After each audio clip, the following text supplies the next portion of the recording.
মুরব্বী মুরব্বী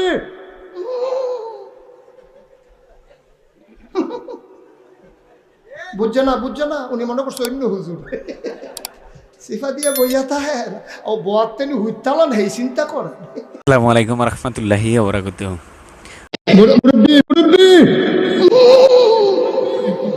মুরব্বী সম্মানিত বন্ধুগণ, এই ডায়লগটা এখন এই ওয়াজের এই অংশটা বাংলাদেশে অনেক ভাইরাল, কিন্তু এই ওয়াজটা কে করলো, কোত্থেকে আসলো, কিভাবে আসলো, এই ব্যাপারে আমরা আজকে বিস্তারিত আলোচনা করব। আমরা দেখব কোত্থেকে আসলো। শুরুতেই আমরা এই মুস্তাক ফৈজি হুজুরের এই মূল আলোচনাটা যেখান থেকে, এই ডায়লগটা যেখান থেকে আসলো, যেই ওয়াজটা মুরব্বী এটা কোত্থেকে আসলো, এটা আমরা শুরুতে দেখে নেব। তারপর মুস্তাক ফৈজি হুজুর এ ব্যাপারে একটি সাক্ষাৎকার দিয়েছেন, সেটা দেখব। চলেন আমরা দেখে নিই। মুরব্বী মুরব্বী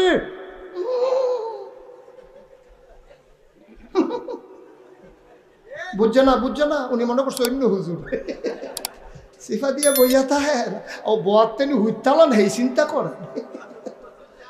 না বইয়া তাহেন পরে কইতাস আরো কইতে আসি, আরো কিছু কথা লইয়া যান, বাইক যাইবেন যহ দুইটা কথা লইয়া যান। আর বাইক রাইতের 3টার সময় আপনার বাতি যাইছে, আইসে ঢুকে চাচা তাড়াতাড়ি উঠেন। আপনি করছেন কি উঠটা সাইডে, এই তোরা কো তে আইসে একটা মিছিল বার কর। রাইতের 3টার সময় আপনার ফলাফেন লইয়া সুইটা সেটা লইয়া বউ বাচ্চা লইয়া এই সুমন ভাইয়ের আগমন শুভেচ্ছা স্বাগত আপনি মিছিল বার করছেন। তে তারে নিয়ে খাওয়াইতে আছে, দৌড়ে যাই না ফুলের মালা দিছে। দেখো চাচা কি শুরু করছেন আপনি? আমি কে আইসি না নাচি গিয়া আপনি আমার মিছিল বার করতেন। হ্যালো, ঠিক নেই ও কথা কথা ঠিক নেই। আমি রাইতের 3টায় কে আই আপনার ঘুমের ডাক দিয়া তুললাম, আপনি আমার কিছু না জিগাইয়া আপনি আমার লইয়া মিছিল বার করেন, ফুলের মালা দেন, ফলাফেন লইয়া জিগেরতে আছেন। আমার কি লাভ হইব? আমি কে রেছি আপনি জিগাইতেন না? চাচা রাত কোনে খবর হয়েছে ঠিক তো আমি তার এই ডেনা জিগাম, তুই 3টার সময় কে রেছো? তো এই ডেনা আমি জিগাম, তো জিগেছে বাতিজা কে রেসলি? আমার দিয়ে শৈলবেলা না, আমার শৈলবেলা না, আব্বাই ফাড়াইছে, ও টুরে খবর দিছে, লগে টেহা নাই। আপনারা কইছে 1000 টেহা দিতেন। আচ্ছা 1000 টেহা না দিয়া আপনি যদি মিছিল বার করেন, তারে দুগলা ডাইল ভাত খাওয়ান, তারে যদি নিয়ে জিগাতে কান্দ লইয়ালান, তার কোনো লাভ হইব নি? কত না লাভ হইব নি? তার বাহে ফাড়াইছে তারে টেহা নিয়া তার মারে ডাক্তার দেখাইব। আল্লাহ ফাড়াইছে রে, আমি যে মানুষটি বানাইছি এটির অসুখে ধরছে, এটির চিকিৎসা করার লাগবো। নবী গো আপনি হইলেন ডাক্তার, আপনি ডাক্তার লইয়া মিছিল করেন, ডাক্তারই করান না। ঠিক কিরকম আপনি ডাক্তার লইয়া মিছিল বার করছেন, ডাক্তারে ফুলের মালা দিতে আছেন। আমি একটা মাহফিলে, আমি একজন মুরব্বী মানে বয়স্ক মানুষ মাহফিল থেকে বের হয়ে যাচ্ছিল। তো এটা আমি কখনো অ্যালাউ করি না যে আমি যতক্ষণ আলোচনা করব সবাই থাকতে হবে, একজনও যেতে পারবে না। কারণ আমার বিক্ষিপ্ত কথা তার কাছে বিক্ষিপ্ত একটা মেসেজ যাবে, কিন্তু আমার পুরাটা আলোচনার ভিতরে কিন্তু একটা মূল থিম থাকে। তো সে যদি অর্ধেক শুনে চলে যায় তাহলে তো সে আমার মূল থিমটা পেল না।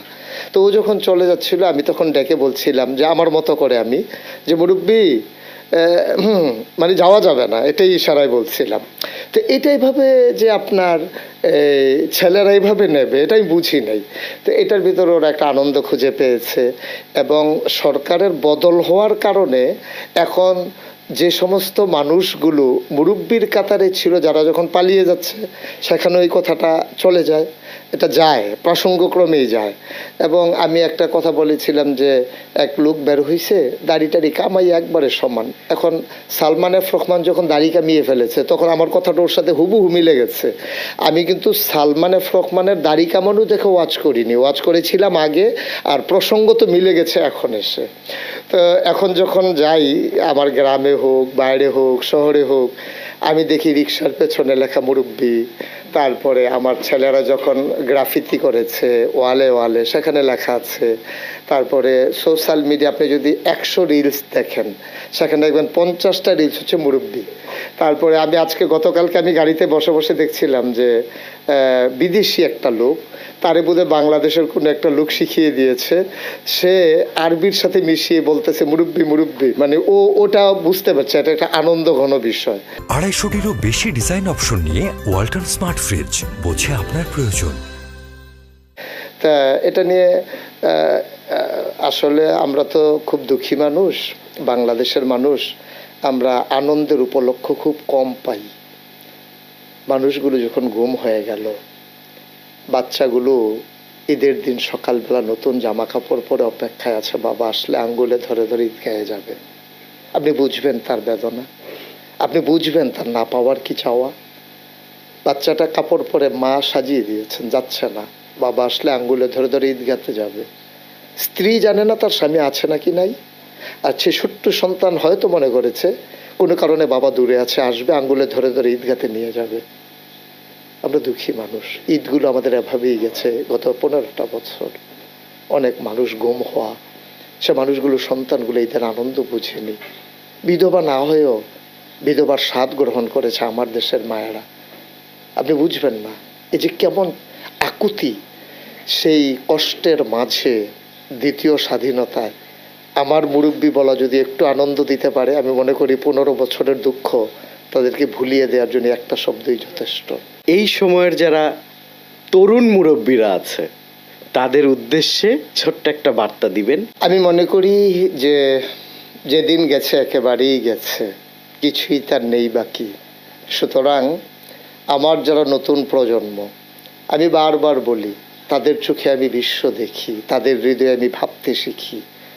সুতরাং আমাকে যারা ফলো করে, আমার কথায় যারা আনন্দ পায়, আমার বেদনার্থ কথাগুলো যাদের হৃদয়ে রক্তক্ষরণ ঘটিয়ে চোখে অশ্রু হয়ে ঝরে পড়ে, আমি তাদের জন্যে এই চ্যানেল আইয়ের মাধ্যমে আমার বার্তা হচ্ছে, আমরা জেগে উঠি, আমরা গর্জে উঠি, আমরা জানিয়ে দিই আমরা ছিলাম, আমরা আছি, আমরাই থাকবো ইনশাআল্লাহ। আর এই ভবিষ্যৎ বাংলাদেশ বিনির্মাণে আমার এই ছেলেগুলো, আমার এই ভবিষ্যৎ প্রজন্ম, তারা এগিয়ে যাবে সম্মুখ পানে। এখানে কোনো সংকোচ নাই, কোনো এখানে হৃদয়ের উষ্ণ ভালোবাসা বিলিয়ে দিতে কোনো কৃপণতা নাই। সবাই মিলে সবাইকে ভালোবাসি, সবাই মিলে কাঁধে কাঁধ মিলিয়ে আমার কাগজে পত্রের সোনার বাংলাকে প্রকৃত অর্থেই সোনার বাংলা হিসেবে গড়ে তুলি। মুরব্বি যেমন করে বলেছিলাম ওঠা যাবে না, আমি যুবকদেরকে বলি, হে যুবক, তুমি এগিয়ে যাও সম্মুখ পানে, থেমে যাওয়া যাবে না। মুরব্বিকে যেমন বলেছিলাম উঠে যাওয়া যাবে না, আর যুবকদেরকে বলি আগানোর ক্ষেত্রে নো কম্প্রোমাইজ, থেমে যাওয়া যাবে না, আগাতে হবেই আমাদেরকে ইনশাআল্লাহ। সম্মানিত ভাই ব্রাদার, আমরা দেখলাম এই যে মোস্তাক ফয়েজি হুজুরের যে ওয়াজটা এখন সোশ্যাল মিডিয়ায় প্রচুর পরিমাণে ভাইরাল, সেই ওয়াজটা কোত্থেকে আসলো, কিভাবে আসলো, কি কারণে করলো, এটা আমরা দেখলাম। মোস্তাক ফয়েজি হুজুর কি কারণে কথা বলেছিল তা বিস্তারিত আলোচনা করলেন সাক্ষাৎকারে মোস্তাক ফয়েজি হুজুর। সম্মানিত বন্ধুরা, আসলে এই কথাগুলো বাস্তবে আমাদের দেশে বাস্তবে যে এই সরকার পতনের পর দ্বিতীয় স্বাধীনতার পর এই কথাগুলো মিলে যাচ্ছে। অনেক কথা, অনেক ঘটনার সাথে, অনেক নেতার সাথে মিলে যাচ্ছে। অনেক একবারে, যেমন সালমান এফ রহমান সাহেব, সে কামায় হমান করে বলাই তুলিছে, এ ওয়াজ করেছিল মোস্তাক ফয়েজি হুজুর। আরও অনেক ঘটনা মোস্তাক ফয়েজি হুজুর বলল, আপনারা শুনলেন। সম্মানিত বন্ধু, এই যে মুরব্বি এই কথাটা এত পরিমাণে মিলে গেছে, আর আমাদের বাংলাদেশের ইউটিউব চ্যানেলে এই মুরব্বি ভাই, মোস্তাক ফয়েজি হুজুর যে কথাগুলি বলেছে, কথাগুলির সাথে বাস্তবের সাথে অনেক মিল রয়েছে। এই জন্যই এই কথাগুলি, এই ডায়লগটা এখন ডায়লগে পরিণত হয়ে গেছে। সম্মানিত বন্ধু, আপনাদের কি মূল্যবান মতামত অবশ্যই কমেন্ট বক্সে জানাবেন। সবার জন্য সবাই দোয়া করবেন। আসসালামু আলাইকুম ওয়া রাহমাতুল্লাহ।